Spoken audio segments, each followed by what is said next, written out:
नमस्कार, आप देख रहे हैं मुद्दा और मैं हूं आपके साथ चंद्रशेखर त्रिशूल। देश की तीनों सेनाओं में भर्ती के लिए लाई गई केंद्र सरकार की अग्निपथ योजना विवादों में घिर गई है। एक तरफ सरकार अपनी पीठ थपथपा रही है कि उसने बहुत शानदार योजना निकाली है, दूसरी तरफ इस योजना के खिलाफ युवा छात्र सड़कों पर उतर आए हैं। बिहार में कई जगहों पर आगजनी और तोड़फोड़ की घटनाएं भी हुई हैं। अग्निपथ योजना के तहत सिर्फ 4 साल आर्मी में सेवा का मौका दिए जाने को लेकर युवाओं में भीषण गुस्सा देखा जा सकता है। इसी बीच इस भीषण क्रोध की अग्नि में सरकार के हौसले भी पिघलते दिखाई दे रहे हैं। सबसे पहले सरकार ने अधिकतम आयु सीमा को बढ़ाकर 21 से 23 किया। फिर उसके बाद आज केंद्रीय गृह मंत्रालय ने अग्निवीरों के लिए सीएपीएफ और असम राइफल्स में 10% आरक्षण की घोषणा कर दी। बात जब यहां तक भी शांत नहीं हुई तो रक्षा मंत्री राजनाथ सिंह ने अहम बैठक बुलाई।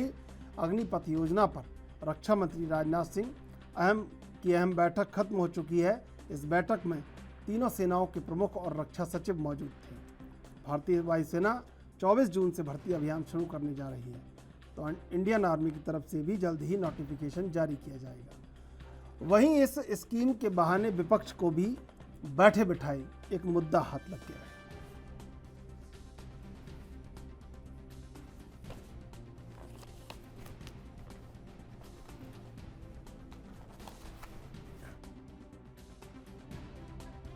इस देश के लिए बहुत ही इम्पोर्टेंट स्कीम है, एक बदलाव लाने वाला स्कीम है।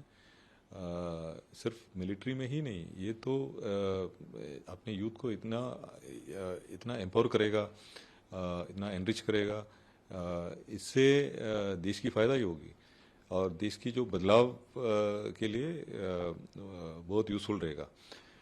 तो इस स्कीम से क्या होगा, जो यूथ है, ज़्यादा यूथ को अपॉर्चुनिटी मिलेगा आर्म फोर्सेस में सर्व करने के लिए।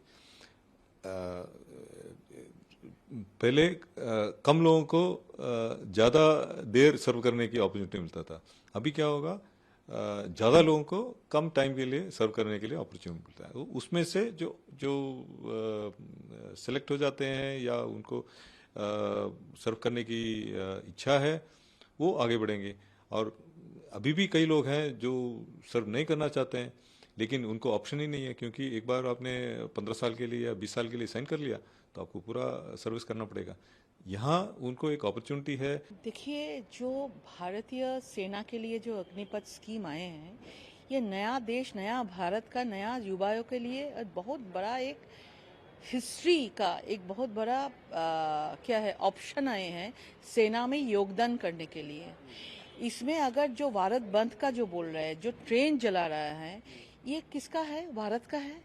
और अगर हम लोग चाहते हैं कि हम लोग, अगर हमारा युवा चाहते हैं कि सेना में वो लोग भी शामिल होंगे, वो लोग भी आवेदन करेंगे, वो लोग उनका भी नौकरी होगा, तो क्यों, अगर भारत को पसंद करते हैं, भारत को अपना देश मानते हैं, तो भारत का संपत्ति क्यों जलाएंगे वो? इसका मतलब है ये भारत के लिए ये जो सेना का जो उद्देश्य लेकर बोल रहे हैं, ये एक्चुअली उनका नहीं है। ये वो सेना नहीं है, ये वो युवा नहीं है जो चाहते हैं कि सेना में योगदान करे और भारत को सुरक्षित रखे। अभी ये जो स्कीम, अग्निपथ स्कीम है, इसमें ज़्यादा के ज़्यादा रिक्रूटमेंट इस स्कीम में आगे से बहुत पहले से बहुत ज़्यादा होगा इसमें। और 17 से 23 तक जो एज का जो सीमा है, उसके बाद उसके पास बहुत सारा कैपिटल भी होगा। जो आंदोलन कर रहे हैं, शायद उन लोगों का साथ सरकार का बीच में कोई कम्युनिकेशन गैप हो गया। उनको समझना चाहिए सरकार का जितना रिक्वायरमेंट है उससे 4 गुना ज़्यादा वो लोग ले रहे हैं। तो 75 जो आदमी प्रतिशत जो आदमी बच जाएगा, तो उसका सामने तो उसका पूरा जिंदगी खुला है। उसका 12 क्लास पास का सर्टिफिकेट मिलेगा, उसका प्रायोरिटी मिलेगा सरकारी नौकरी में। सरकार इंस्ट्रक्शन भी दिया है बैंक्स को और दूसरा सारी भारत सरकार की कंपनीज को, जिन लोगों को लिया जाए इसको प्रायोरिटी बेसिस इसका केस ट्रीट किया जाए। इतना जो गैर सरकारी प्रतिष्ठान है उसको भी रिक्वेस्ट किया है, उसको भी सरकार बोल रहा है जिसको अग्राधिकार मिले, ऐसे देखकर काम करना चाहिए। हमको भी विश्वास है जो लोग आंदोलनकारी है और उसका सरकार सभी का साथ बातचीत करके इसको सुलझाए। मेरा निवेदन है, जो लोग प्रोटेस्ट कर रहे हैं, खासकर युवाओं से, कृपा कर कर वो स्कीम पूरी पढ़ लें, समझ लें, उसके बाद ये करें। और प्रोटेस्ट भी करना है तो शांतिपूर्ण करें, उसमें हिंसा मत करें, गाड़ियाँ मत जलाएं, बसें मत जलाएं, आगजनी मत करें। क्योंकि अगर उन्होंने आर्मी ज्वाइन करनी है, और आर्मी ज्वाइन करने वाले लोग डिसिप्लिन में रहते हैं, डिसिप्लिन में रहें, बातचीत करें, बातचीत से रास्ता खुलेगा, बातचीत से चीज़ें ठीक होंगी, बनस्पत की आगजनी करने से। और हाँ, जहाँ तक अग्निपथ की बात है कि देश में एक नए प्रकार का प्रयोजन है, जिससे देश में युवाओं में एक नए प्रकार का उत्साह भी है। आर्मी ने और एयरफोर्स ने ऑलरेडी कह दिया है कि हम लोग अपनी भर्ती खोल रहे हैं। सुनिश्चित समझिएगा, अभी ये 2-3 दिन के अंदर सबके सब युवक वहाँ पर अपनी भर्ती के लिए जाएंगे।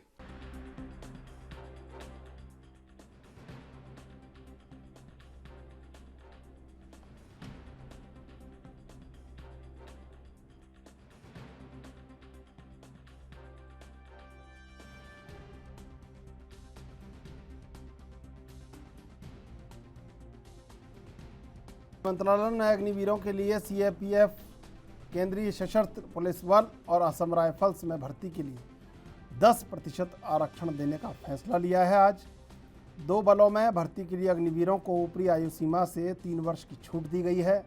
अग्निवीर के पहले बैच के लिए आयु में अधिकतम आयु सीमा से 5 वर्ष की छूट होगी। रक्षा मंत्री राजनाथ सिंह ने ऐलान किया है कि अग्निवीरों को रिटायरमेंट के बाद सस्ता लोन दिया जाएगा और सरकारी नौकरियों में प्राथमिकता दी जाएगी। वे युवा आजीवन अग्निवीर कहलाएंगे। ट्रेनिंग क्वालिटी से समझौता नहीं किया जाएगा। सुप्रीम कोर्ट में अग्निपथ को लेकर जनहित याचिका दायर की गई है। याचिका में अग्निपथ योजना की समीक्षा के लिए एक्सपर्ट पैनल के गठन और अग्निपथ को लेकर हुई हिंसा की एसआईटी से जांच कराने की मांग की गई है। इसी बीच अग्निपथ योजना पर कांग्रेस नेता मल्लिकार्जुन खड़गे ने कहा कि अग्निपथ योजना युवकों के लिए सही नहीं है, साथ ही साथ देश के हित में भी नहीं है। अगर आप एक युवक को 4 साल की ट्रेनिंग देने के बाद उसे घर भेज देते हैं तो वो युवक क्या करेगा?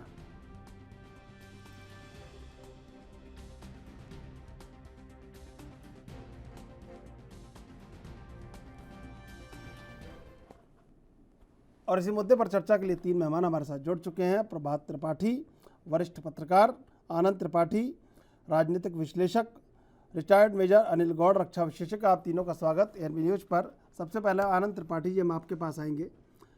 आनंद त्रिपाठी जी, देखिए कई बार ऐसा हो गया, अब तो बिल्कुल ये चीज़ें साफ नज़र आने लगी है कि सरकार योजना लाती है, लेकिन उसके बाद जो उसका रूप निकलकर सामने आता है विरोध के रूप में, वो कहीं ना कहीं अब सरकार के लिए भी चिंता का विषय बन गया है।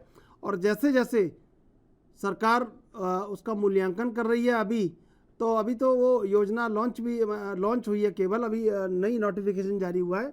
उससे पहले ही 50 चीज़ें सरकार को संशोधित करनी पड़ रही है। क्या लगता है आपको, ये सरकार का फिर परिपक्व कदम है अगर इस तरह संशोधन करना पड़ रहा है तो? हाँ, मेरा जैसे इस जो अग्निवीर भर्ती योजना सरकार ने सेना के लिए लॉन्च की है, इसके बारे में ये सोचना है कि ये बगैर सोचे समझे, बहुत जल्दीबाजी में, बहुत ज्यादा विचार विमर्श, एक बहुत बड़े वर्ग में विचार विमर्श जैसा कि होना चाहिए था ऐसी योजनाओं के लिए, उसके बगैर लॉन्च की गई है।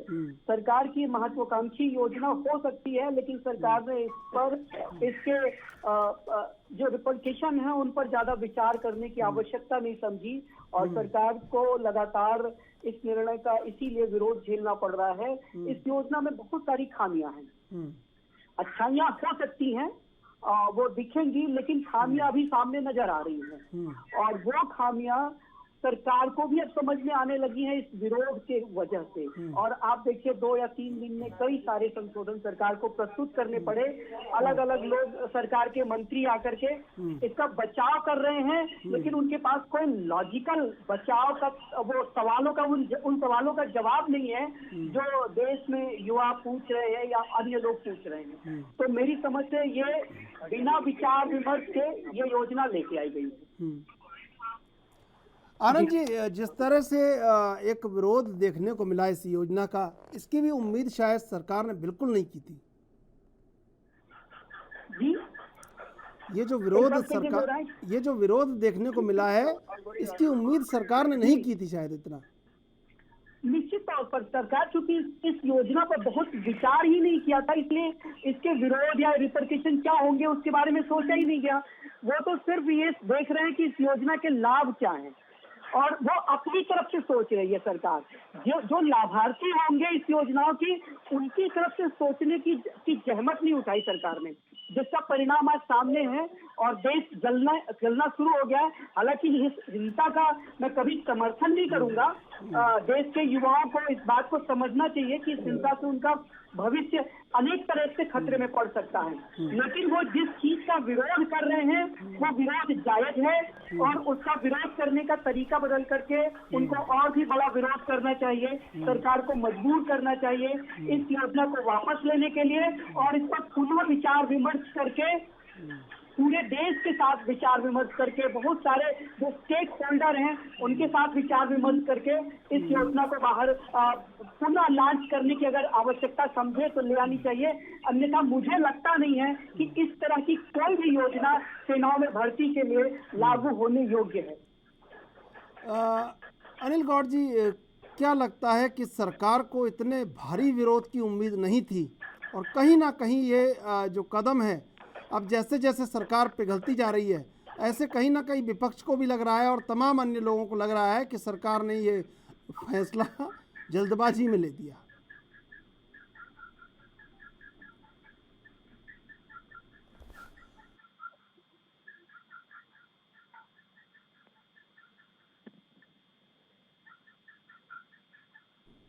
अनिल जी, आवाज आ रही है आपको मेरी? चलिए हम प्रभात त्रिपाठी जी के पास चलेंगे। प्रभात त्रिपाठी जी, प्रभात त्रिपाठी जी, ये जो सरकार ने योजना लॉन्च की, इतने समय बाद लॉन्च की और रोजगार को लेके सरकार के बड़े कदमों में से इस योजना को बताया जा रहा था, लेकिन जिस तरह का विरोध जमीनी स्तर पर मिला है देखने को, क्या लग रहा है आपको? देखिए चंद्रशेखर जी, जिस तरीके से ये अनियमित योजना जो सरकार ने लॉन्च की है सेना में भर्ती के लिए, एक प्रावधान उन्होंने दिया है कि 17 से 19 अब उन्होंने बढ़ा के एज 21 कर दी है। ऐसी स्थिति में जो देखिए ये जो भ्रम फैलाया जा रहा है इस देश के अंदर, सरकार कोई भी कदम उठाती है तो उस पर ये तरीके का जो है भ्रम फैला के युवा शक्ति जो है भ्रमित हो रही है। देखिए आपको कोई शिकायत है, आप जो है आप प्रधानमंत्री कार्यालय से लेके उनके मंत्रियों पे आप दर्ज कर सकते हैं, आपका लोकतांत्रिक अधिकार है, आप धरना प्रदर्शन कर सकते हैं। लेकिन जिस तरीके से देश की संपत्ति जलाई जा रही है, राष्ट्र की संपत्ति जलाई जा रही है, ये हमारे आपके टैक्स का पैसा है। बिहार में जिस तरीके से बिल्कुल जंगल राज हो गया है, वहां की पुलिस क्या कर रही है? छात्र जिस तरीके से वहां आने जाने वाले लोगों को उतार के बोगियों में आग लगाई है, इस घटना की मैं निंदा करता हूँ। सब समाज में इस तरीके की हिंसा नहीं होनी चाहिए और जो भी इसमें राजनीतिक रोटियां देख रहा है, जो भी राजनीतिक दल है, उसको जवाब चुनाव के समय मिल जाता है, सत्ता से वो बाहर हो जाता है। सवाल इस बात का है कि कुछ खामियां हो सकती है इस योजना में, आप उसका खामियों को बताइए आप सरकार को, लेकिन ये कहिए कि पूरी योजना खराब है, पूरी ये अग्निवीर योजना, जो अग्निवीर हमारे निकलेंगे उनको उनका क्या भविष्य होगा? अरे भाई भविष्य ये बताइए कि आपके 5-10 करोड़ लोग बेरोजगार बच्चे घूम रहे हैं, पढ़ के इंटर और बीए करते हैं, उनको कहीं रोजगार नहीं मिल रहा है। अगर हम 17 से 19 या 21 साल के बच्चों को 4 साल के लिए आप मान के चलिए रोजगार अगर उनको मिल गया और उसके बाद वो अग्निवीर हुए, अग्निवीर होके और अनुशासन के साथ देश के बाहर आए, मैं ये कह रहा हूँ कुछ साल की जगह और ये आवाज क्लियर नहीं आ रही। ये एक का एक थोड़ा जो कार्यकाल का जो समझौता हुआ है वो सरकार को संशोधन करना चाहिए, क्योंकि 5 साल के कार्यकाल में आपको ग्रेच्युटी और बीमा ये सब आपको लाभ मिलेगा। आप 4 साल की जगह 8 साल कर दी है, 5 साल कर दी है। तो सवाल इस बात का है कि योजना का स्वागत करना चाहिए।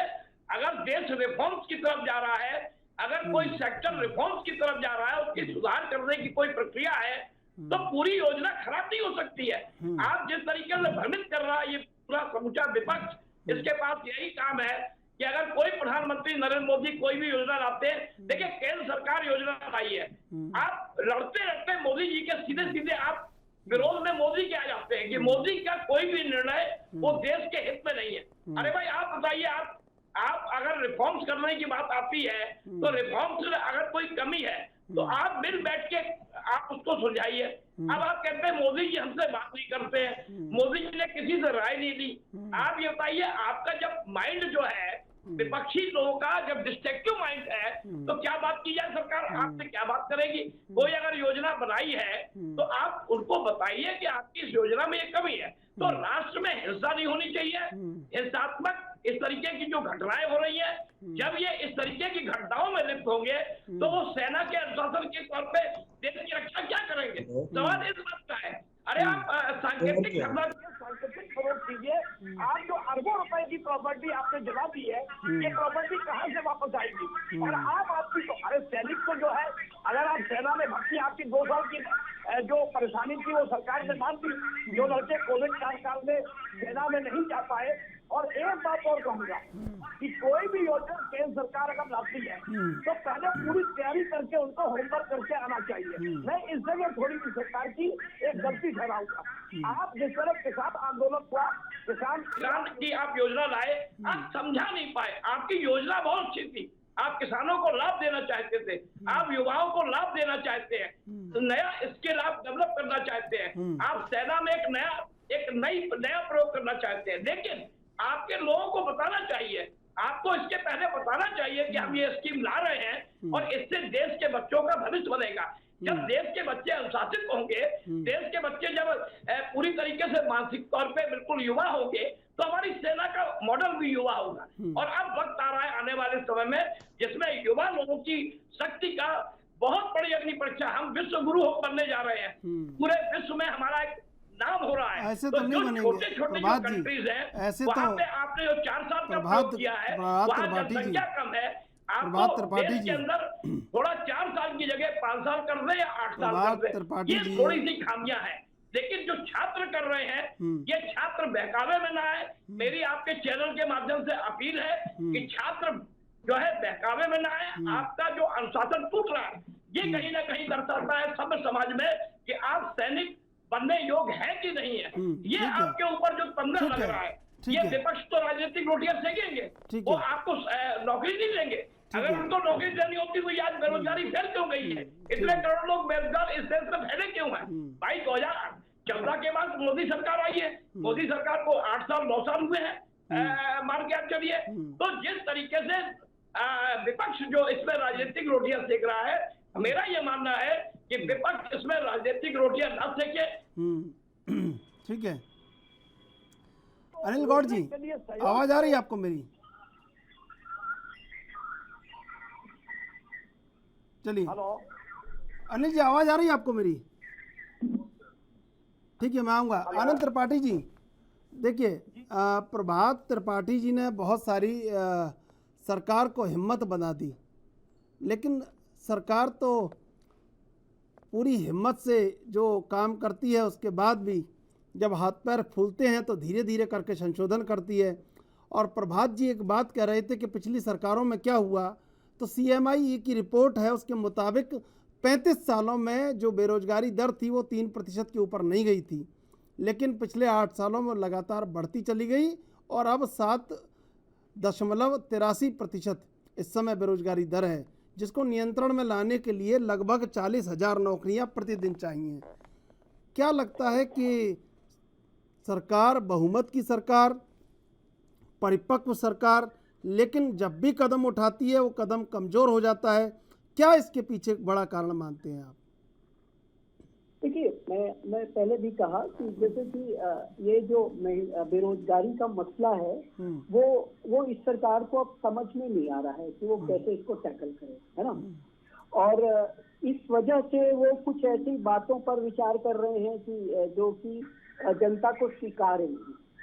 अग्निपथ अग्निवीर योजना जो आई ना, उसके पीछे ये सोचे कि हम युवाओं को एक लॉलीपॉप दे देंगे कि 4 साल की नौकरी, 11.5 लाख रुपए सैलरी और 12.5 लाख रुपए का रिटायरमेंट बेनिफिट, 12वीं की डिग्री, 11,72,000 रुपए उनके हाथ में। 4 साल बाद आप सोचिए कि वो क्या करेगा वापस आकर के। इस देश में लोग इस बात को सोचते हैं कि किसी तरह मेहनत करके एक बार में वो कोई रोजगार में पा जाएं पहुंच जाए तो उस पर फिर वो अपना पूरा फ्यूचर निर्भर करते हैं, आने वाले अपने परिवार का फ्यूचर निर्भर करते हैं। लेकिन ये सरकार इस बात को समझ ही नहीं पा रही है। भारत के जनमानस का जो मनोविज्ञान है उसको बिल्कुल बदलने की कोशिश में लग गई है। जो युवा 17 साल की उम्र में मेहनत करने के अग्निवीर बनने के लिए चुने जाने की लाइन में कतार में खड़ा होगा, वो 15 साल से उसकी मेहनत करेगा। 15 साल की उम्र से 2 साल की मेहनत के बाद अगर वो चुना जाता है तो 21 साल में फिर वो सड़क पर है, फिर से वो कोई मेहनत करे किसी जगह जाने के लिए, फिर से वो शुरुआत करे वापस। तो कौन इस तरह के जीवन को चाहता है? आप अब समझाइए, इस सरकार को ये समझना चाहिए कि बार अगर मोदी जी को हर वर्ष प्रधानमंत्री बनने के लिए वापस चुनाव लड़ना पड़ जाए तो क्या वो उसके लिए तैयार होंगे? वो तो कहेंगे कि जनता ने हमें एक बार 5 साल के लिए बहुमत दिया, वो हर साल क्यों नहीं रिव्यू करते हैं अपने को प्रधानमंत्री बनने के लिए? क्या वो इस बात के लिए इस तरह का कोई रिफॉर्मेशन करेंगे कि 1 साल मोदी जी रह जाए, 1 साल अमित शाह रह जाए, 1 साल राजनाथ सिंह रह जाए? ऐसा कोई रिफॉर्मेशन करने को तैयार है? नहीं तैयार है।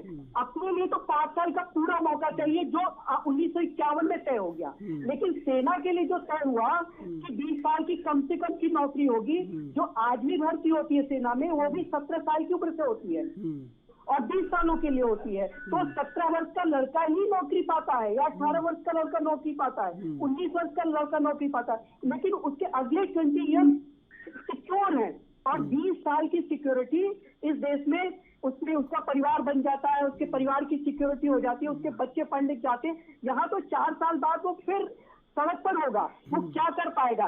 12 लाख रुपए में कौन सा बिजनेस एस्टेब्लिश कर लेगा वो, जो सरकार उसको बेनिफिट दे रही है? वो भी उस 12 लाख में से 5.5 लाख रुपए उसके अपने हैं जो उसकी सैलरी पे से सरकार ले रही है हर महीने की। तो सरकार लॉलीपॉप ना दिखाए बच्चों को, सरकार ये समझने की कोशिश करे कि एक बार नौकरी पाना इस देश में बड़ा कठिन काम है और फिर सरकार 2 बार नौकरी के लिए लाइन में लगाने को तैयार तत्पर खड़ी है। ये बात समझने की कोशिश बार जो सरकार और भाजपा के नुमाइंदे कह रहे हैं कि आप 21 साल बाद फ्री हैं, क्या आपकी उम्र निकल गई? अरे उम्र नहीं निकल गई, एक उसने मेहनत कर ली, फिर वो दूसरी बार क्यों करना चाहेगा? कौन करना चाहेगा? अपने चुनाव के बाद वापस आ जाने के, चुने जाने के बाद फिर से वो सड़क पे आ जाएगा। क्या कर लेगा? 12वीं की डिग्री लेकर के और 12.25 लाख रुपए लेकर के 4 साल बाद अगस्त से भर्ती प्रक्रिया गवर्नमेंट कह रही है शुरू करने वाली है। तो अगस्त 2022 और 2026 अगस्त 2026 को फिर वापस अपने घर पे होगा। क्या कर लेगा 12वीं की डिग्री लेकर के और 11,72,000 रुपए लेकर के? क्या इन्फ्लेशन के बाद 11,72,000 रुपए की क्या कीमत रह जाएगी? सरकार ये सोचने को तैयार ही नहीं है। बिल्कुल। अनिल गौड़ जी, आवाज आ रही है आपको मेरी? हाँ आ रही है। अनिल गौड़ जी, जैसे जैसे अग्निपथ धधकता जा रहा है वैसे वैसे सरकार पिघलती जा रही है और नए नए संशोधन लेके आ रही है, और जैसे जैसे संशोधन होते जा रहे हैं ऐसे लग रहा है कि ये परिपक्व कदम नहीं है सरकार का, क्योंकि अगर कदम परिपक्व होता तो संशोधन नहीं होते। लेकिन विरोध उतने ही चरम पर है इतने संशोधनों के बाद भी। चंद्रशेखर जी, ऐसा है, मैंने आपके चैनल में जो बाकी चैनल में भी पहले में उसको कहा था ये गवर्नमेंट ने सही तरीके से सोची नहीं इसके बारे में, और बिना सोचे समझे कि इन्होंने कह दिया कि जनाब अमेरिका में होता है टूर ऑफ ड्यूटी, रशिया में टूर ऑफ ड्यूटी है, इजराइल में है, तो यहाँ पे भी लागू कर दो। क्योंकि सबसे बड़ी मुसीबत हमें पड़ गई है कि फौज का जो पेंशन और जो सैलरी का बिल है वो बहुत ज्यादा है। वो 22.7% आता है बजट का, तो हमारे पास पैसे नहीं होते बाकी सामान खरीदने के लिए। ये लॉजिक है इसके पीछे। तो जब इसके पीछे ये लॉजिक होगी तो मेरे को बताइए, आप बजाय इसके सोचने के कि फौज का क्या होगा या उस वकील का क्या होगा जो रिक्रूट होगा, आपको तो ये है कि भाई हमने पैसे कैसे बचाने हैं। अब पैसे की जो बात है आप वो देख लीजिए, 3.5 लाख 3.70 लाख सिविलियन एम्प्लॉय है, जो सीडीएस जो जी 3.70 लाख जो फोन अलग है, बार बार कमाल क्या कर रहे हैं, मुझे पूछे सारा फोन पे आप फोन मिलाए जा रहे हैं, किससे कनेक्ट है आप इसमें गाइड करिए ना। जी हाँ फोन कनेक्ट है हमारा, मैं सुन रहा हूँ फोन। जी बोलिए बोलिए आप, अनिल जी बोलिए आप। जो 3.70 लाख है सिविलियन एम्प्लॉय जो पे एंड अकाउंट जो है वो हमारे सीडीएस से सैलरी जो है उनकी उसी बजट में से आती है, उसी बजट में से उनकी पेंशन आती है, और ये तकरीबन 47% जो है उसका पेंशन और उसका वो लेते हैं 3.70 सिविलियन एम्प्लॉइज, ठीक है। और बाकी के जो 12 लाख जो आपकी 11 लाख की फौज है वो बाकी का जो है 53% लेती है। तो इसका मतलब ये जो 3.70 लाख सिविलियन एम्प्लॉय है ये ज्यादा इनको पैसा मिल रहा है, उधर ज्यादा पेंशन मिल रही है, ज्यादा तनख्वाह मिल रही है, क्योंकि इनका एनएफयू भी हो गया, इनकी जो एज लिमिट है वो भी ज्यादा तक होती है। तो आप इन 370 को जो है इनको फेज आउट कर दीजिए, इनको फेज आउट कर दीजिए। इसके बजाय आप फौजी जो है जो रिटायर होते हैं, हमारे 30-35 साल की उम्र में रिटायर होते हैं, 40 साल की उम्र में रिटायर होते हैं, उनको एम्प्लॉय कर लीजिए वहां पे। एक तो आपका पेंशन बिल भी कम हो जाएगा, सैलरी बिल भी कम हो जाएगा, आपकी सेविंग भी कम हो जाएगी। आप ये नहीं सोचते, क्यों? क्योंकि आप उनको हाथ नहीं लगा सकते सिविलियन एम्प्लॉय को, वो हड़ताल पे चले जाएंगे और साथ में कल आपको वोट भी नहीं देंगे। ये सिर्फ फौजी है आदमी है, उसको आप जैसे मर्जी मरोड़ तोड़ को उसको बोलो आपने करना है, क्योंकि भाई फौजी तो बेचारा आर्मी एक्ट के तहत काम करता है जी। उसका तो सीधा एक है बात कि आर्मी एक्ट है उसके ऊपर, उसने जो अपने सुपीरियर अफसर का हुक्म मानना है, और जो फौज है वो पॉलिटिकल क्लास के नीचे है, तो जो पॉलिटिकल क्लास कहेगी उन्होंने कहा हाँ जी बिल्कुल ठीक है। तो ये तो एक थोपी थपाई स्कीम है जो पॉलिटिकल क्लास ने कही तो उधर उन्होंने लगा दी। अब आप देखिए इनकी सेविंग क्या हो रही है, जो ये कहते हैं हमने बड़ा पैसा बचाना है। अगर इनसे पूछा जाए कि भाई सेविंग क्या है, अगर यही 40,000 लोग जो हैं ये पूरे 15 साल की नौकरी करते और इनको पेंशन वगैरह मिलती तो इनका टोटल जो है 9,500 करोड़ का खर्चा था।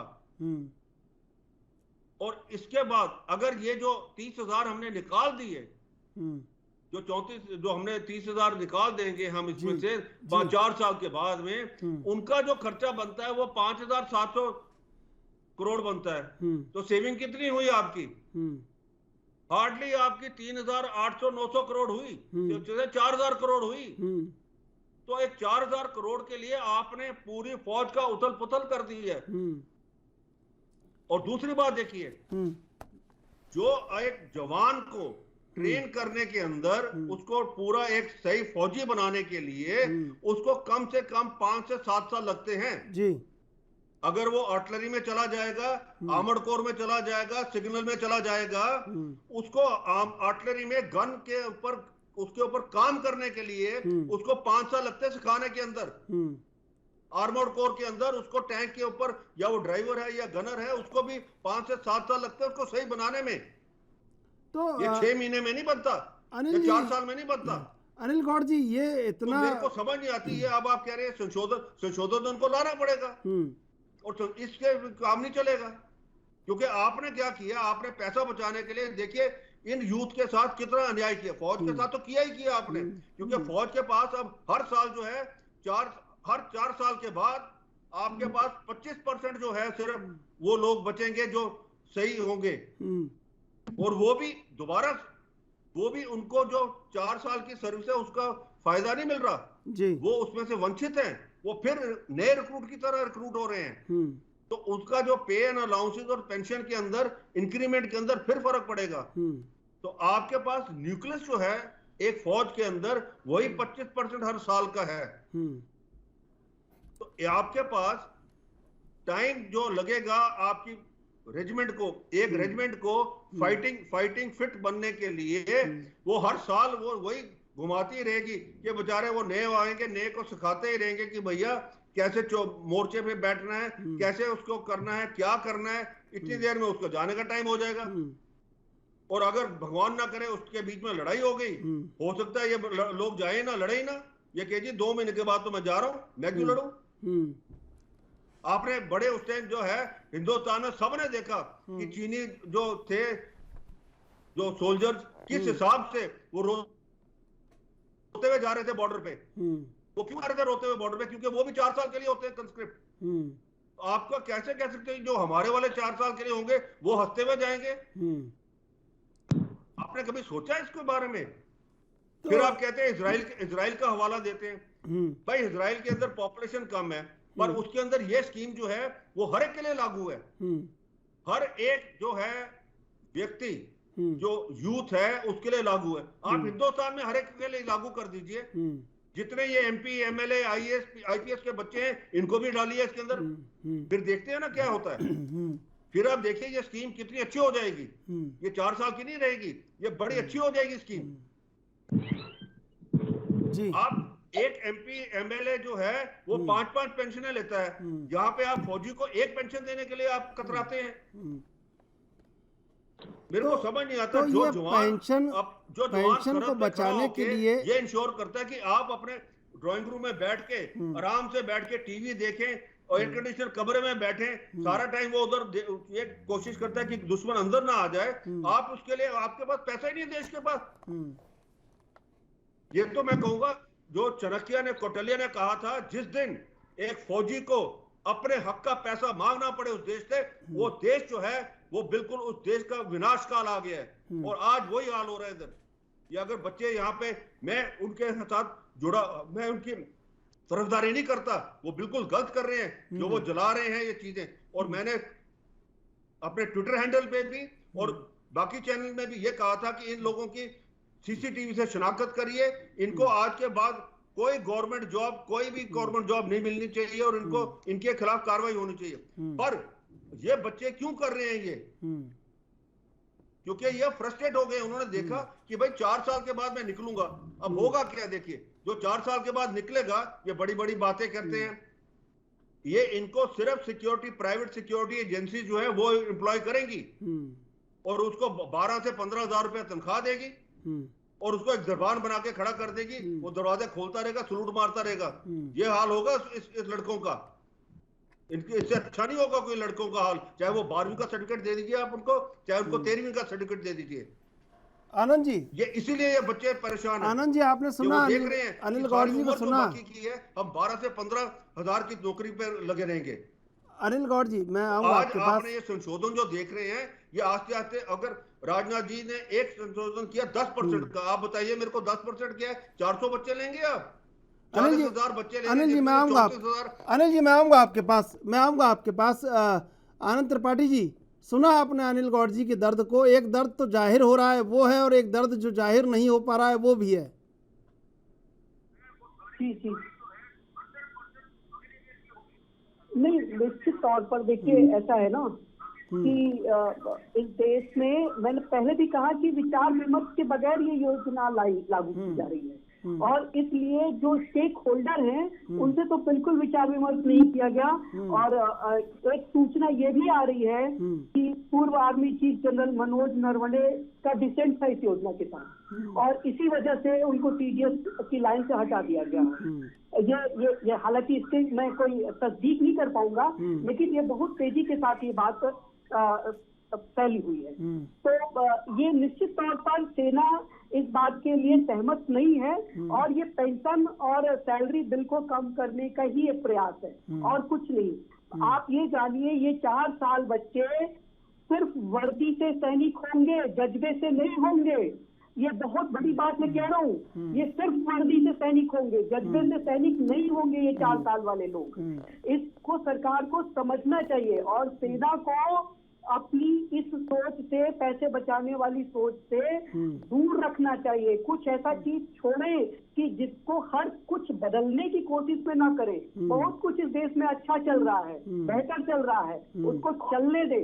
और उसमें जबरदस्ती कोई बदलाव करने की आवश्यकता नहीं है। सेना का काम चल रहा है, उसको बेहतर ट्रेनिंग देने की जरूरत है। अगर उसका मॉडर्नाइजेशन करना है, उनके लोगों को बेहतर सैलरी और लाभ देने की जरूरत है। उनको वेपन खरीद के देने की जरूरत है, ना कि उनके पेंशन और उस बिल से पैसा बचा करके उनको देने की जरूरत है। बल्कि इन्वेस्ट करना पड़ेगा। आपको अपने देश की सुरक्षा की जरूरत है तो आपको सेना पे इन्वेस्टमेंट करना ही होगा। आप वहां से पैसे की बचत की उम्मीद मत करिए, ये बहुत गलत है। सरकार को करना चाहिए। जी और यार ये जी प्रभात त्रिपाठी जी। जी प्रभात त्रिपाठी जी, देखिए आपने अनिल गौड़ जी को सुना होगा, अनंत त्रिपाठी जी को सुना होगा, आपको लग रहा है कि सरकार जो कर रही है वो ठीक है? देखिए हर्षी, अब इसको आप कुछ भी कहिए कि सरकार क्या कर रही है, मेरा ये मानना है कि देश में अगर कोई रिफॉर्म्स करना है, देखिए 45 करोड़ बेरोजगारी फैली हुई है इस देश के अंदर, 45 करोड़ का एवरेज है, आप समझ लीजिए युवा शक्ति का। अगर कोई व्यवस्था किसी की बनाई जा रही है और अगर कोई सरकार ये प्रयास कर रही है कि अगर किसी तरीके से रिफॉर्म करके हम एक युवा शक्ति को नहीं, ये प्रयोग करने के लिए सेना थोड़ी है। अब लोग उसने आरोप लगा रहे 4 साल का, तो प्रयोग करने के लिए और भी सेक्टर है ना, भी हमारे हेलो प्रयोग करने के लिए बहुत सारे सेक्टर हैं, सेना ही थी क्या प्रयोग करने के लिए? हेलो जी अनिल गौड़ जी। हाँ जी, मेरी आवाज आ रही है? जी बिल्कुल, मैं आऊंगा आपके पास। अनिल गौड़ जी, लगातार हेलो जिससे भी बात करते हैं कहीं ना कुछ खामियां नजर आ रही हैं, और आपने कहा जैसे कि पेंशन बचाने के लिए सब हो रहा है, तो क्या लगता है आपको कि कहीं ना कहीं सरकार जिस तरह से बैकफुट पर आ रही है और नए संशोधन कर रही है, ये सब ठीक है? वो करना ही पड़ेंगे चंद्रशेखर जी, उसके अलावा चारा नहीं है उनके पास। देखिए अब ये कह रहे हैं 24 से हम रिक्रूटमेंट शुरू कर रहे हैं। अब ये देखना होगा कि 24 की जो रिक्रूटमेंट शुरू करते हैं उसमें कितने लोग आते हैं रिक्रूटमेंट के लिए, क्या लोग आते भी हैं कि नहीं आते, उससे आपको साफ पता लग जाएगा। और अगर वहां पे रिक्रूटमेंट सेंटर्स के ऊपर नहीं आया कोई, तो फिर आपके सामने है। अब ये प्रभात जी कह रहे थे कि जी नौकरी करने के लिए जो है कुछ ना कुछ हमें करना चाहिए, कि हमें जी नौकरी। अब एक मेरे को बताइए, सारी एक्सपेरिमेंटेशन जो इस देश की है, क्या वो फौज के ऊपर ही लागू होती है? आप ये एक्सपेरिमेंटेशन आईपीएस पे क्यों नहीं करते? आप सेंट्रल आर्म पुलिस फोर्सेस पे क्यों नहीं करते? रेलवे में क्यों नहीं करते? आप जिस संस्था ने देश को बचा के रखा हुआ है, और ये आज आपको भी पता है और बाकियों को भी पता है, इस देश के अंदर एक ही संस्था है जो अभी तक अपॉलिटिकल रही है और इस देश के साथ दृढ़ खड़े ही है, और वो है फौज। आप उसका भी जो है, उसके अंदर भी एक, मैं कहूंगा ऐसा एक काम करने लगे हैं कि वो फौज भी जो है वो अपने जो कार्य से वो एक वंचित हो जाए और अपने कार्य में पूरे तरीके से ना आ सके। 62 के अंदर जो हमारा डिबैकल हुआ था वो इसीलिए हुआ था क्योंकि पॉलिटिकल इंटरफेरेंस इतना था कि वो उसके अंदर वो नहीं कर सके। उन्होंने आर्मी के जो हैं हमारे जो फौजी अफसर वगैरह हैं उनकी नहीं सुनी। वो मेरे को लगता है अब भी यही हाल हो रहा है कहीं ना कहीं। आने वाले दिनों में तो ये हो जाएगा कि जी आपका जो एक ये जो 4 साल का टेन्योर आप बना के भेज रहे हैं, जब कहीं लड़ाई लग गई तो ना तो आपके पास मैन पावर होगी, ना आपकी फौज ट्रेन होगी। जी फिर क्या करेंगे आप? फिर आप एक नई स्कीम और लाएंगे। तो ये जो इनका कहना तर्क है कि जी देश में बेरोजगारी बढ़ी है, अरे भाई बेरोजगारी बढ़ी है तो बाकी डिपार्टमेंट में इनको भर लीजिए ना। आप इसके फौज के पीछे क्यों पड़े हैं? और अगर देश के पास पैसा नहीं है फौज के लिए तो आप कह दीजिए कि हम नहीं रख सकते जी। फिर वो जवाहरलाल नेहरू की तरह बोल दीजिए हमें फौज की जरूरत नहीं है, हमें तो एक पुलिसमैन चाहिए। फिर जब दुश्मन आपके घर के अंदर घुसेगा फिर आप फौजी को ढूंढेंगे कि भाई आगे मेरे को बचा ले। हालत तो वो हो रही है। प्रभात त्रिपाठी जी सुन रहे हैं आप? भाई देखिए कुछ हमारे पास कुछ आवाज लोगों की नहीं आ रही है। प्रभात त्रिपाठी जी देखिए, एक विरोध तो ऐसा है जो दिख रहा है, लेकिन एक बौद्धिक विरोध भी है जो नहीं दिख रहा है। और सेना में जो प्रयोग किया जा रहा है, एक्सपेरिमेंट किया जा रहा है, इसको लेकर सेना से जुड़े हुए लोग भी कहीं ना कहीं इसके हक में और हित में नहीं है। देखिए जोशेखर जी, आप देखिए, आप इसको मेरी बात को इस तरीके से दीजिए। मैं राष्ट्र के सामने डिबेट में बैठा हूँ, मैं कोई भी बात अगर करूंगा जिम्मेदारी से करूंगा। ये जो आप प्रयोग की बात कर रहे हैं, ये सेना में कोई प्रयोग नहीं किया जा रहा है। ये बच्चों की देशभक्ति के लिए जो युवा शक्ति है उसको अगर कोई 4 साल के लिए अगर आप फोर्स में दे रहे हैं देखिए देश में कितनी बेरोजगारी, मैं उन लोगों से पूछना चाहता हूँ, अगर हम कोई चीज रिफॉर्म कर रहे हैं और उसमें कोई खामियां हैं, आप बताइए। आज राजनाथ सिंह ने, रक्षा मंत्री ने खुद ये कहा कि जो बच्चे हैं उनको आरक्षण रक्षा मंत्रालय में दिया जाएगा।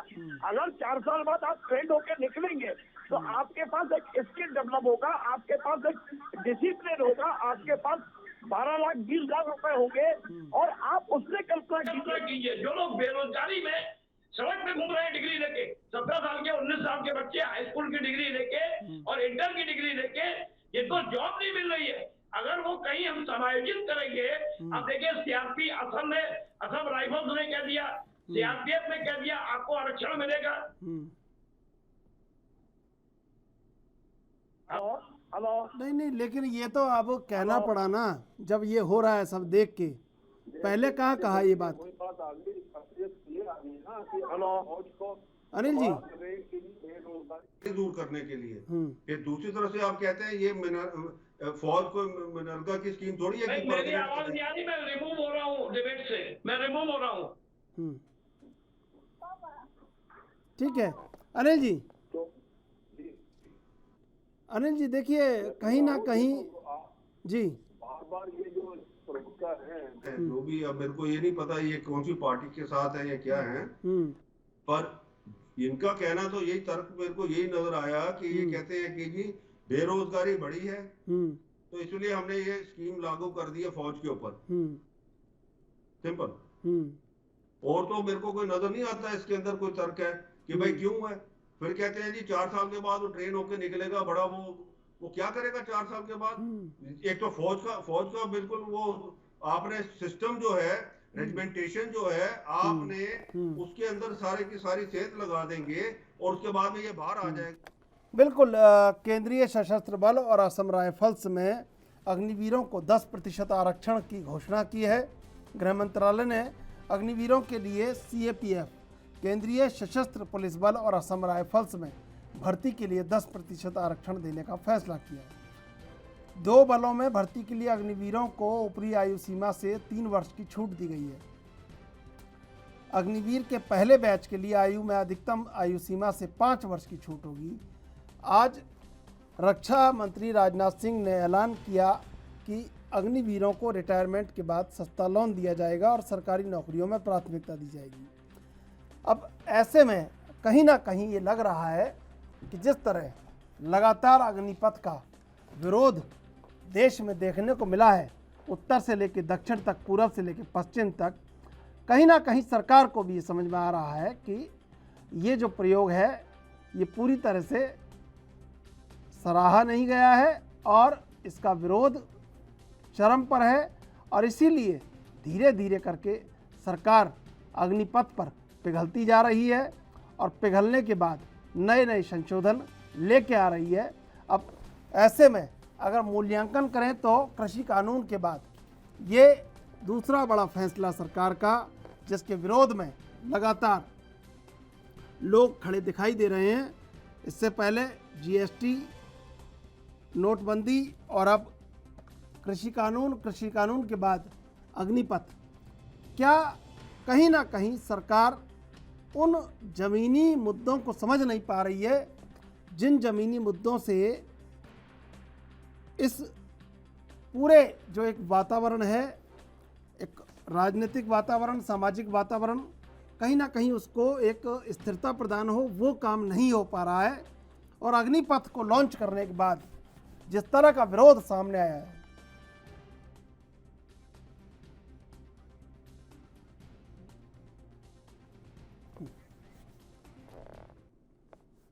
अनिल गौड़ जी देखिए, प्रभात त्रिपाठी जी से हम बात कर रहे हैं, वो कह रहे हैं सरकार का प्रयोग है, लेकिन सरकार प्रयोग करने के लिए क्या सरकार के पास फौज ही बची है? जैसे कि आप कह रहे थे और भी सेक्टर में आप प्रयोग कर सकते हैं, फिर यहाँ क्यों प्रयोग? और यहाँ के प्रयोग का नतीजा ये जान नहीं रहे या सरकार नहीं जान रही है कि क्या होगा?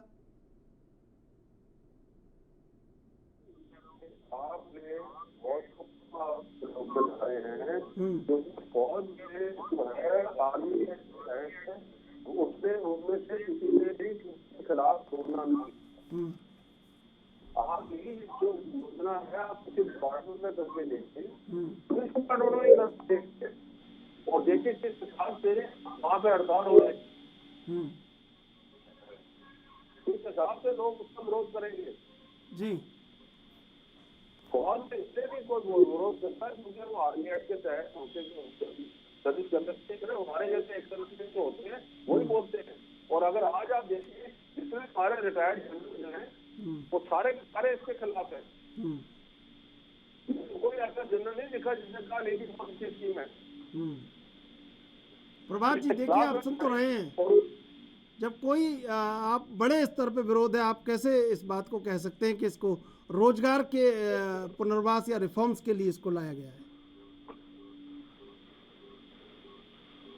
देखिए रोजगार के लिए अब आपके पास फौज बची है, आप या तो रोजगार या तो इसको अपने रोजगार दे रहे हैं ना उसके अंदर। जिन बच्चों के ऑलरेडी जो 2 साल कोविड की वजह से जिनका वो उसके अंदर स्टॉप रुक गया था, उनका प्रोग्रेस चाहिए, एग्जाम देने के लिए उनका मेडिकल भी हो गया था, रिजल्ट के लिए वेट कर रहे थे, आप उसको भी चालू रखते हैं जी, चालू रखते हैं और फिर इसको पायलट प्रोजेक्ट के साथ थोड़ा थोड़ा करके इंटरव्यू करते हैं। आपने कहा देखिए हम इसको जो बीच में रुके हुए हैं वो भी इसी के बीच में आएंगे, तो इसीलिए विरोध तो फिर वहां से ज्यादा शुरू हो गया ना। ठीक है, लड़के ने सारा अपना फिजिकल प्लेस कर लिया है, उसने अपना वो उससे अपना जो है मेडिकल में क्लियर कर लिया, कोविड की वजह से वो उसको नहीं उसके अंदर आ सका, उसका रिजल्ट नहीं डिक्लेयर कर सका, वो आप ही ने नहीं किया उसको रिजल्ट डिक्लेयर। अब हमने कहा उसको नहीं कि ये सारा रन है, अब आप इसके दोबारा आ जाइए, हम आपकी एज लिमिट बढ़ा देते हैं। ये कैसा मजाक है? अब पहले जब वो कर रहा था, वो कर रहा था जी उसको 15 से 18 20 साल तक नौकरी करेगा, अब वो 7 साल के लिए करेगा, फिर उसी के तहत। इसीलिए वो तो खाना इसलिए है ना जी। तो फिर बात ये है कि अगर आपको ये इंट्रोड्यूस करना है मेरे हिसाब से आप इंट्रोड्यूस करिए पहले।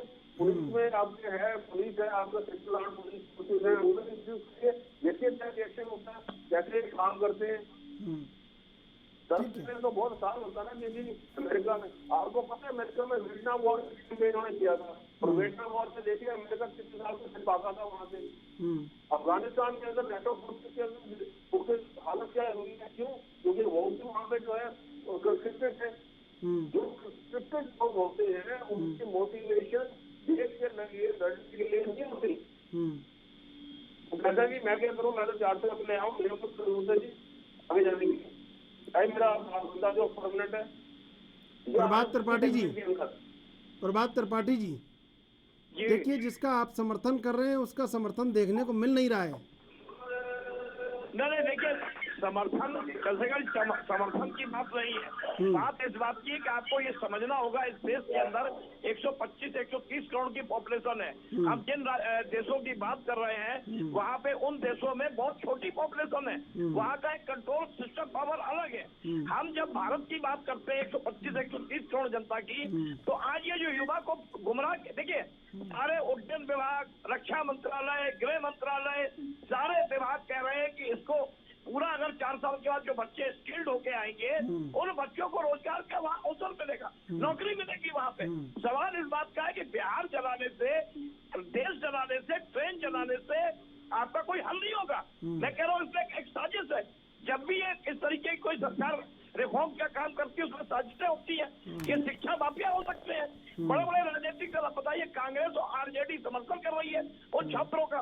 वोट बैंक की राजनीति में, देश को वोट बैंक की राजनीति से नहीं पढ़ना चाहिए। अगर कोई रिफॉर्म सरकार कर रही है, कुछ खामियां हैं, जब सरकार कोई योजना लाती है और उसको धरातल में उतारती है, जब 23 तारीख को इसकी भर्ती शुरू होगी तो धरातल में ये योजना उतरेगी।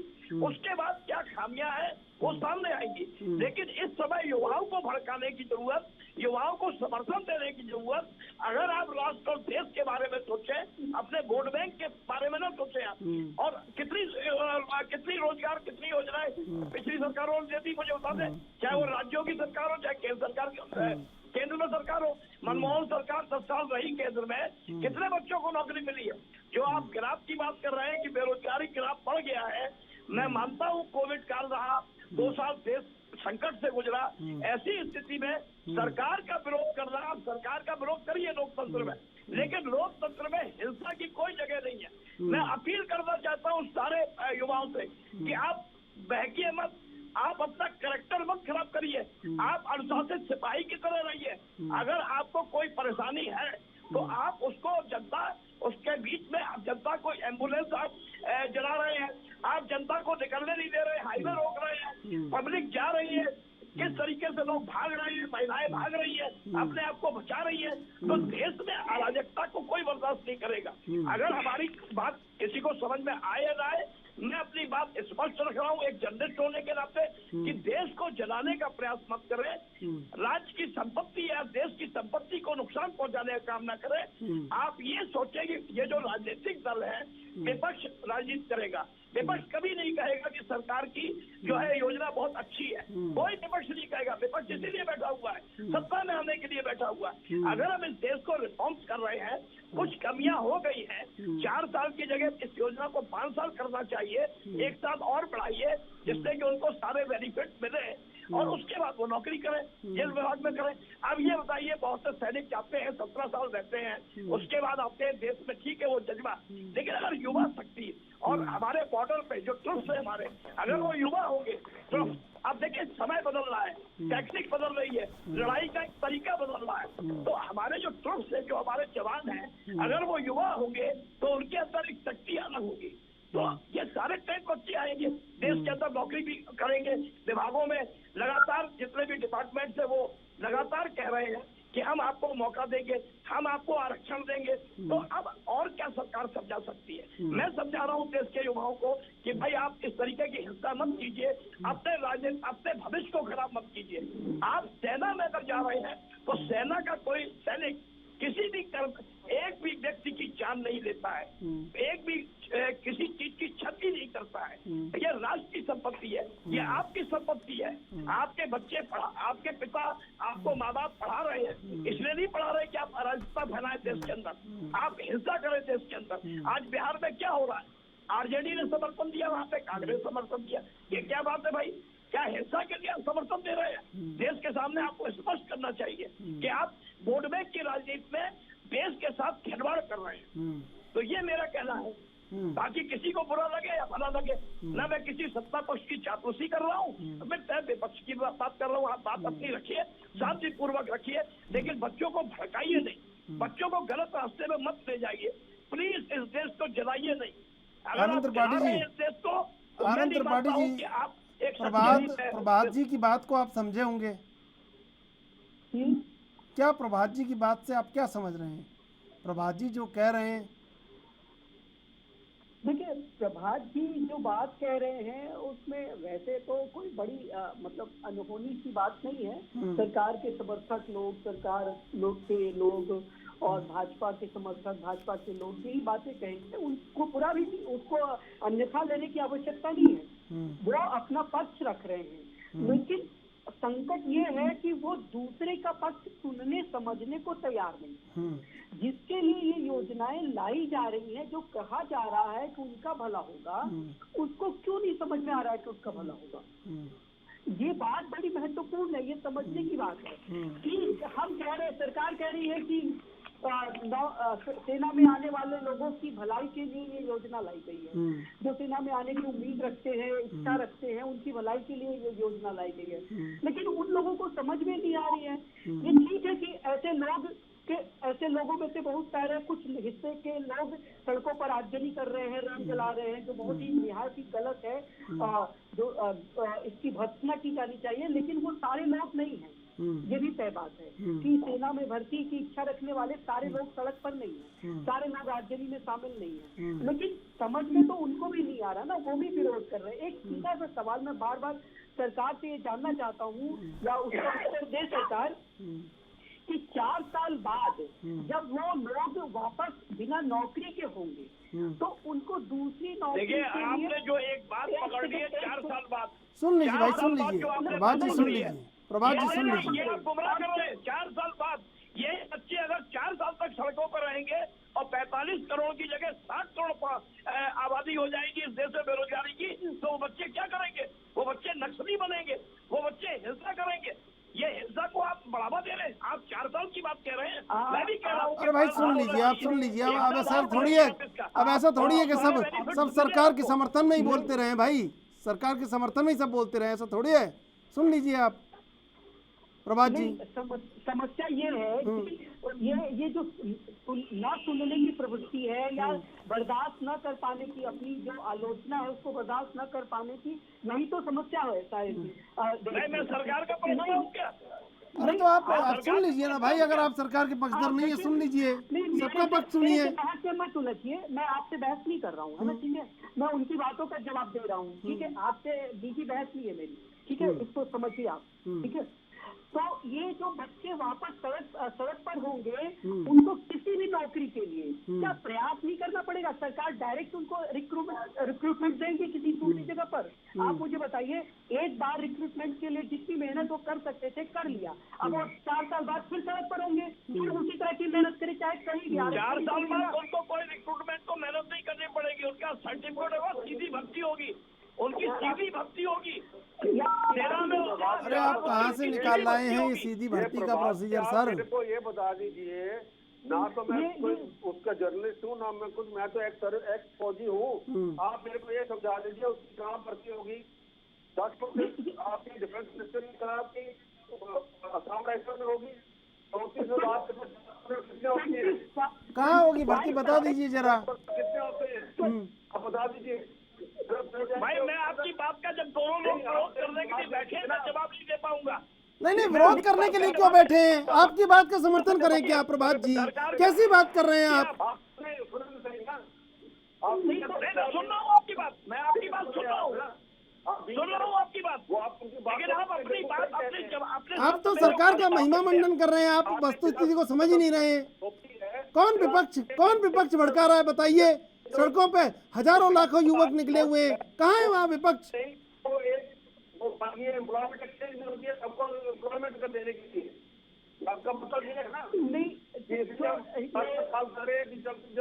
नहीं वहाँ ये बताइए आप, वहाँ ये बताइए प्रभात जी, वहाँ कहाँ है कांग्रेस का कोई सांसद विधायक उनका नेतृत्व कर रहा हो? आपको ये पता है कि एक आदमी घर चलाने के लिए उसको कितनी ट्रेनिंग देनी पड़ती है? उसको बनाने में 7 साल लगते हैं। के लिए उसको 7 साल लगते हैं। मैंने दोनों में तब जाके मैं टैंक के ऊपर बैठा था। आप क्या बातें कर रहे हैं? आपको पता है ये सिर्फ ये है कि एक गवर्नमेंट ने कहा कि पैसा का बहुत, मुझे आपकी बात पूरी क्लियर समझ में नहीं आई। इसलिए अरे भाई सुनिए आप प्रभात जी, कौन आपने कांग्रेस का सांसद देखा है बताइए ना आप? कौन कांग्रेस का सांसद है जो इन युवाओं के साथ में खड़ा है या इन युवाओं का सामने नेतृत्व कर रहा है? बताइए आप, कोई है क्या? प्रभात जी, आपने कौन सा विपक्ष देखा है बताइए ना आप? नहीं, मैं आपको समझाने के लिए बैठा हूं। मैं आपको समझाने के लिए, आप तो देश को समझा रहे हैं, आप तो युवाओं को कह रहे हैं कि भाई मैंने कह दिया, मैंने कह दिया, अब आप समझ जाइए। अब आपने कह दिया तो कैसे नहीं समझ रहे हैं? कमाल कर रहे हैं आप। हिंसा को बढ़ावा दे रहे हैं। ये लड़के जो हिंसा कर रहे हैं, ये सैनिक में जाने लगे हैं और आप इसको बढ़ावा देना चाहते हैं? अरे बढ़ावे की बात नहीं है महाराज, बढ़ावे की बात नहीं है। सरकार ने जो किया है, सरकार धीरे धीरे करके पिघल रही है, सरकार को परिपक्वतापूर्ण कदम उठाना चाहिए था। बात ये कर रहे हैं हम। कर सकता हूँ। आप मेरा नेटवर्क सही नहीं है। नहीं, मेरा नेटवर्क सही नहीं है, बात भी सही नहीं है आपकी। देख नहीं पा रहा हूँ मैं आपसे टेक्निकल बहस भी कर। अरे सर, आपका नेटवर्क भी सही नहीं है और आपकी बात भी सही नहीं लग रही है। आपको पता नहीं, आप हर चीज का विरोध कर रहे हैं। आप विरोध का कारण बताइए ना। अरे आप कह रहे हैं भाई कौन विपक्ष है बताइए जरा, कौन विपक्ष है? कौन विपक्ष है बताइए जरा, कौन विपक्ष है? कौन विपक्ष है बताइए ना, कौन विपक्ष है? कौन विपक्ष है जो खड़ा है युवाओं के साथ? कोई विपक्ष नहीं है। और जब आपको एक चीज समझ ही नहीं आती तो कितनी बार समझाएगा? नहीं, हमारे चीज बता दी आप लगे हैं महिमा मंडन करने में, लगे हैं महिमा मंडन करने में। सरकार कर रही है, सरकार जो कर रही है अच्छा कर रही है। आपको मैं समझा, सरकार अच्छा कर रही होती तो ये लोग लाखों सड़कों पर निकले होते। एक जवान को आर्टिलरी की गन चला रही, आर्टिलरी गन बता आपको तो उत्पत्ति है, पहले ये बता दीजिए। जो होती है गने वो होती है आर्टिलरी की। ठीक है एक जवान को अनिल गौड़ जी, आनंद त्रिपाठी जी, प्रभात त्रिपाठी जी, समय समाप्त हो रहा है। तीनों का धन्यवाद डिबेट में जुड़ने के लिए। लगातार पक्ष और विपक्ष दोनों एक दूसरे से उलझे हुए हैं, लेकिन जैसे जैसे अग्निपथ धधकता जा रहा है वैसे वैसे सरकार पिघलती जा रही है, और पिघलती हुई सरकार रोज एक नया जिसको कह रहे नई रियायत उछाल रही है। लेकिन अब इस रियायत को कैसे ये नौजवान समझेंगे, ये कहीं ना कहीं वक्त, जैसे जैसे वक्त आगे बढ़ेगा वो वक्त बताएगा। बहरहाल देश विदेश की ताज़ा तरीन खबरों के लिए आप देखते रहिए ANB न्यूज़।